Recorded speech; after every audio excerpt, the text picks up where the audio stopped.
Buenas tardes, me llamo David Pérez Martorell y soy estudiante del máster en restauración de ecosistemas. Y aquí presento el trabajo de fin de máster que he llamado Forest Map y es una herramienta interactiva para la representación de datos de restauración forestal a nivel global. Mi formación es de ingeniero informático de sistemas y máster en software libre y me matriculé en este máster para aprender temas relacionados con el medio ambiente, la restauración de ecosistemas y para intentar hacer de puente entre la informática y la ecología. Este trabajo se compone en 4 puntos: introducción, materiales y métodos, resultados y conclusiones. Aquí hay una pequeña demostración de la aplicación y luego haré una demostración más completa. No os preocupéis porque aunque el objetivo principal es crear una herramienta informática, no voy a entrar en el código informático ni voy a marear con estos términos. Así que tranquilos, que esto va a ir fácil.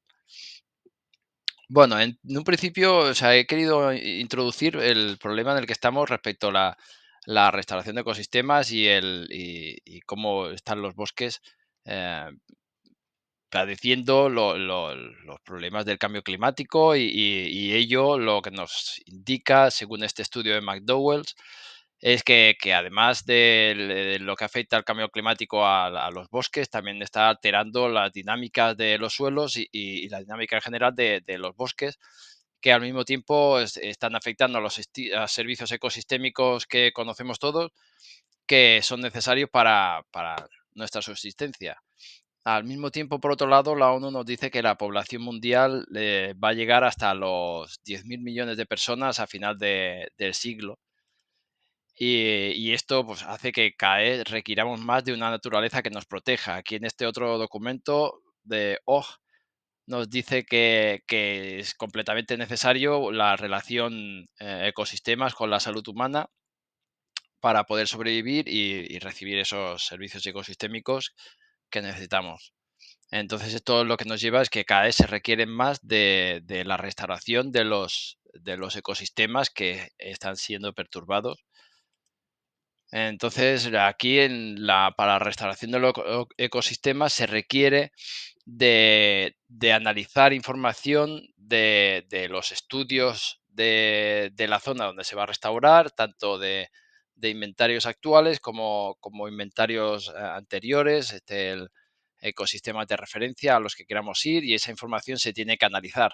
Aquí lo que nos dicen estos dos estudios es básicamente que tenemos que apoyarnos más en el Big Data, que el Big Data es la información, bases de datos que están subidos a Internet y del cual podemos extraer información, que es información que subimos nosotros. Los científicos hacemos investigaciones y esas investigaciones las publicamos, y esa publicación que ponemos en Internet son la fuente de otras personas. Pues esta información es necesaria subirla y después poderla leer para analizar, y que con ello se necesita procesar esos datos. Y esos datos también, lo que nos está diciendo este otro estudio es que la relación entre la ecología y la informática tiene que multiplicarse. Incluso lo que se dice en este otro estudio de Carey es que los trabajos en R, que es una herramienta informática, han subido desde el 11 al 58% en los últimos años en los trabajos relacionados con la ecología. Y además, durante el máster hemos estado haciendo bastante lectura de papers donde muchísimos, la parte estadística se hace con la herramienta R. Hay otras herramientas, pero a la biología le gusta mucho R. Entonces, nosotros hemos hecho una comparación antes de empezar, una comparación de las herramientas que hay en Internet para saber qué herramientas hay y si hay alguna necesidad de crear alguna otra herramienta.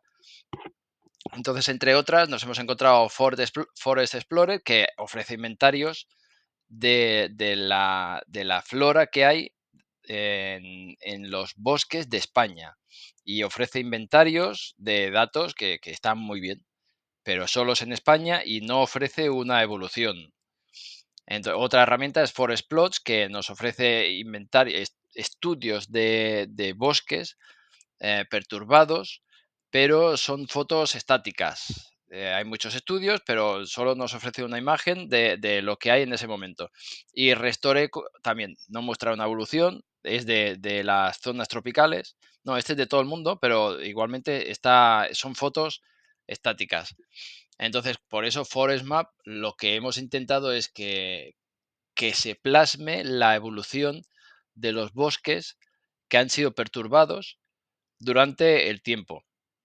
O sea, gracias a los inventarios que teníamos de una investigación de Forest Assembly, que se llama, eh, Forest Assembly ha estudiado los contenidos de 58 estudios alrededor de todo el mundo, donde se han trabajado las perturbaciones en bosques que han sido por incendios, por minería, por cultivos o por talas, y se ha analizado después, en los años posteriores, en diferentes estudios de comunidades, cómo ha sido la evolución de esos bosques, para ver qué ocurre al cabo de los años en esos bosques. Entonces nosotros, la información, esta es una de las tablas que mostramos en nuestro estudio, en la que mostramos cómo evolucionan los bosques con estas perturbaciones. Este es uno de los gráficos que hemos creado, pero hay muchos. Este lo veremos más adelante. Entonces, el objetivo principal es crear la aplicación ForestMap, donde se pueda, que sea una herramienta para los investigadores que buscan información sobre los bosques perturbados.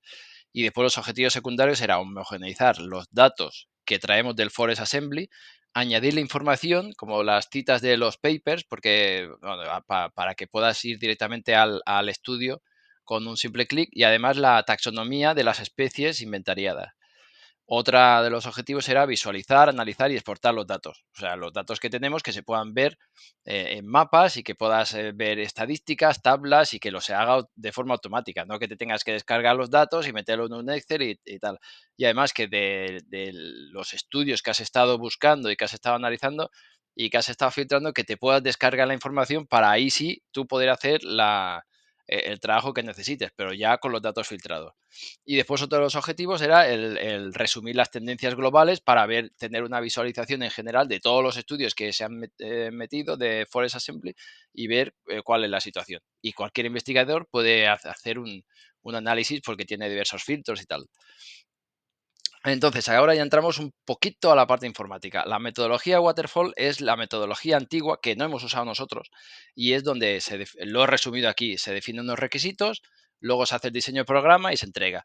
Pero lo que pasa es que este sistema no tiene una manera de mejorar el programa, sino que se entrega y una vez que se ha entregado, pues se puede mejorar, pero ya con un diseño que puede ser que no le guste al que ha solicitado el programa.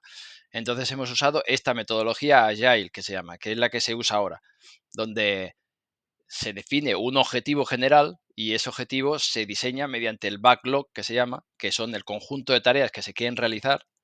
Y entonces esas tareas se van poniendo prioridades y en ciclos de 2 semanas, 2 semanas se hacen los sprints, que se llaman, y en esos sprints hay un grupo de tareas priorizadas y el programador, en este caso yo, cogía las tareas de ese sprint y diariamente veía las tareas que tenía que hacer mediante una clasificación, tareas pendientes, en curso y finalizado.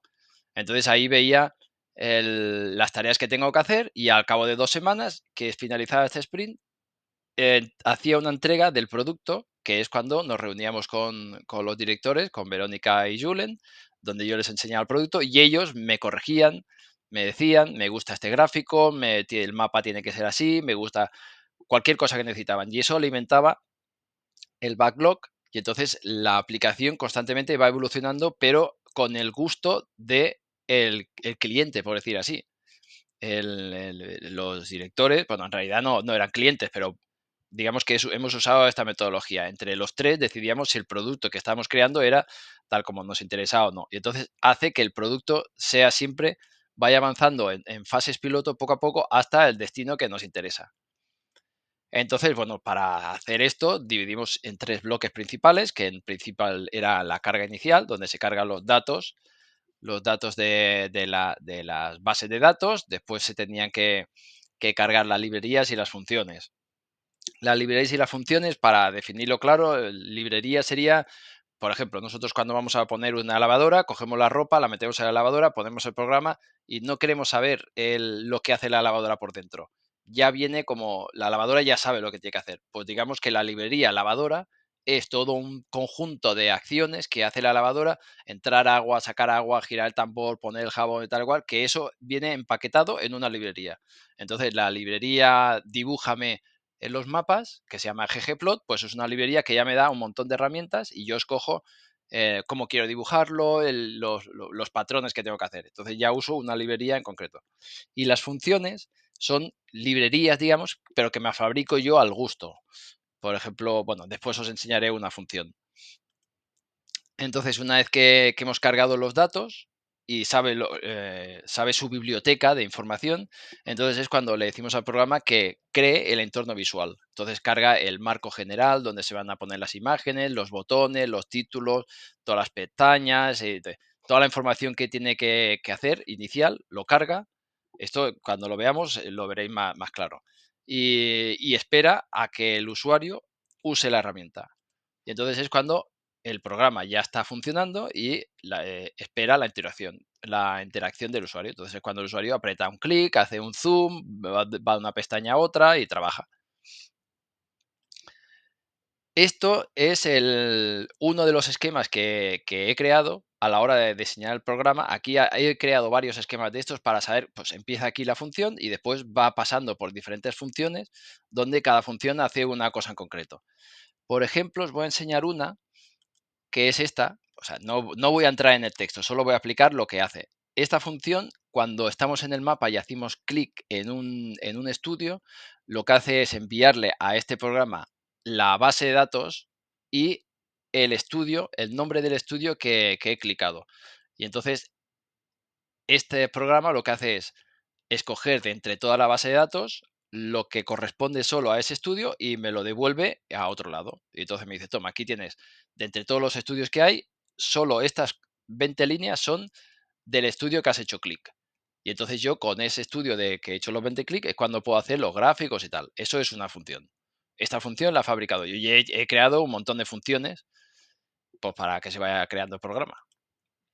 Entonces, es un sistema de navegación, es ya la parte de resultados, donde se ve pues, el mapa haciendo zoom, nos podemos meter hasta el estudio que nosotros queremos y al hacer clic nos sale una pestaña con la información de ese estudio, pero además en otra pestaña nos sale información más concreta. Este en concreto, por ejemplo, es un estudio de Addo Fujur y aquí está el enlace y el estudio que tiene, el nombre formal y cuándo se hizo y los patrones de medición de la taxonomía y los estudios de las comunidades, los diferentes años que se han analizado los bosques y el estado de recuperación que tiene cada uno y tal. Son información concreta de este estudio concreto. Esto es una de las informaciones. Otra de las informaciones es gráficos de ese estudio también. Este, por ejemplo, viene clasificado por clase, pero hay varios. Hay por clase, por familia y por orden. Y también por el número de taxones. Entonces, en este nos está representando que la comunidad, cuando tiene menos de 50 años, pues tiene este número de taxones y después pues, se va reduciendo y a los 250 años, o sea, taxones que tengan 250 años, pues son menos. Y aquí lo mismo para esta otra clase. Y así hay varios gráficos.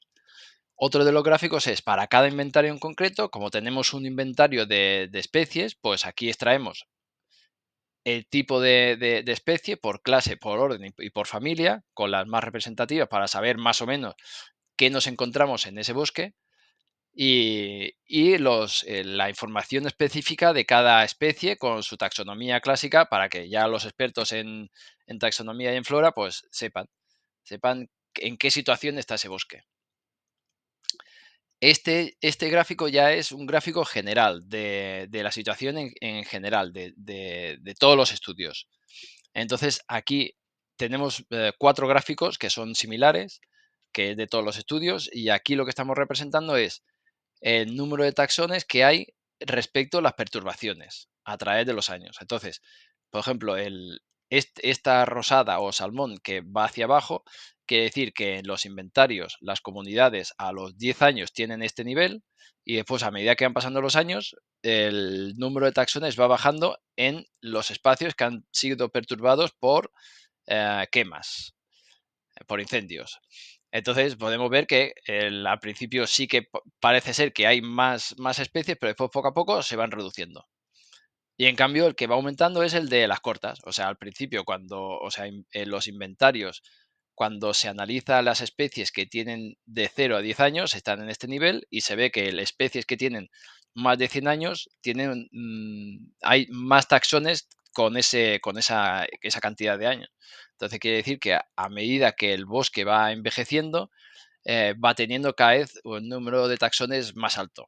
Esto podría ser una de las conclusiones, pero se podría sacar más conclusiones porque en el programa se pueden hacer filtros a través de estas pestañas y escoger una, otra. Además, en estos bloques, en este gráfico de cajas, cuando te pones encima, te pone los valores altos, la mediana, el cuartil 1, el 3, los inferiores, toda esta información te lo pone encima gráfico.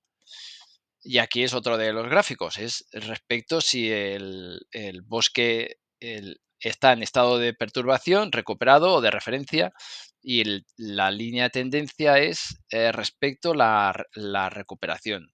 Entonces vemos que en general, con todos los datos que tenemos, a medida que van pasando los años, los bosques se van recuperando desde el nivel de 33,56, que es la media del número de taxones que hay, hasta 43,51, pero sin llegar a los valores de referencia que llegan hasta aquí arriba. Los valores tienen un rango mucho más amplio.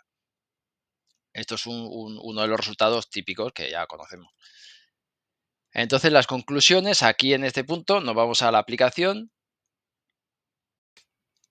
Y la aplicación la tenemos aquí, pues aquí tenemos el mapa general, que nos podemos mover hacia donde queramos, podemos hacer zoom, podemos hacer clic en las zonas para poder ver los contenidos. Por ejemplo, en tenemos estos datos, entonces cuando vamos a estudio, pues nos sale la información de los estudios, ese estudio en concreto aquí, y aquí las comunidades estudiadas. En gráficos, pues nos salen los diferentes gráficos que hemos dicho, la mediana de los taxones según va evolucionando el bosque, y aquí diferenciado por clase, por orden y por familia. Aquí por familia, por ejemplo, si hago doble clic, pues se aparece solo una de las familias, y así puedo ir agregando para comparar las que me interesen o ponerlas todas. Después aquí en taxón es pues la taxonomía de ese estudio, que nos dice las especies en concreto que tenemos, que podemos ordenar por el taxón, por la cantidad de repeticiones que se encuentra de ese taxón, o pues como queramos, pues tenemos libres aquí. Y en las especies lo mismo, las especies que tenemos por clase, por orden y por familia. Y aquí lo mismo, la taxonomía en concreto que podemos ordenar según nos interese, con estas flechitas de aquí. Y en general los gráficos generales. Los gráficos generales de los datos que tenemos de todos los inventarios. Aquí el número de taxón según el estado de perturbación. Aquí he puesto el taxón, el número por perturbación, este segundo.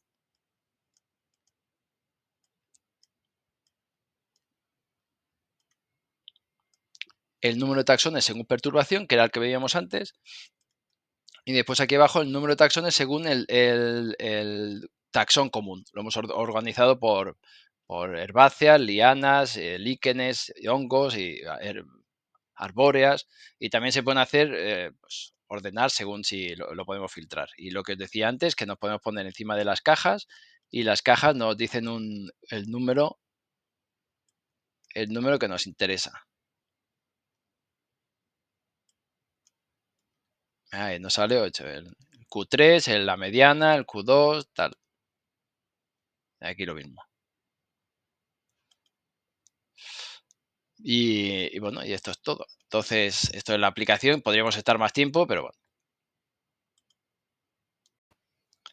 Bueno, pues las conclusiones es que hemos conseguido crear la aplicación que queríamos para poder representar los datos y mediante mapas y tablas y gráficos de los estudios de bosques perturbados, y que se pueden extraer conclusiones tanto de cada estudio como globales, y se pueden usar pues para cualquier investigación que se requiera, o por lo menos tomar como referencia. Uno de los objetivos que teníamos era el poder medir la evolución de los bosques. He tomado esta imagen para ver esta evolución como objetivo, general para poder usar esta herramienta. Entonces, esta herramienta que hemos creado sí que consigue estos objetivos que queríamos, pero y además conseguir con los gráficos y las tablas que necesitamos. mm, Y vemos que tiene un gran potencial para ahora, con estos estudios que tiene, de agregar más y un día podría tener más estudios y más estudios así. Y lo que pasa es que para ello se necesitan de más tiempo para hacer más diseños, para agregar más inventarios y necesitamos más recursos, un servidor más potente que tenga más memoria, más capacidad de reproducir todos esos datos. Bueno, pues eso es todo. Esta es la bibliografía que he usado para esta presentación. En el trabajo tenemos más bibliografía y muchas gracias a todos. Encantado de haber estado por aquí.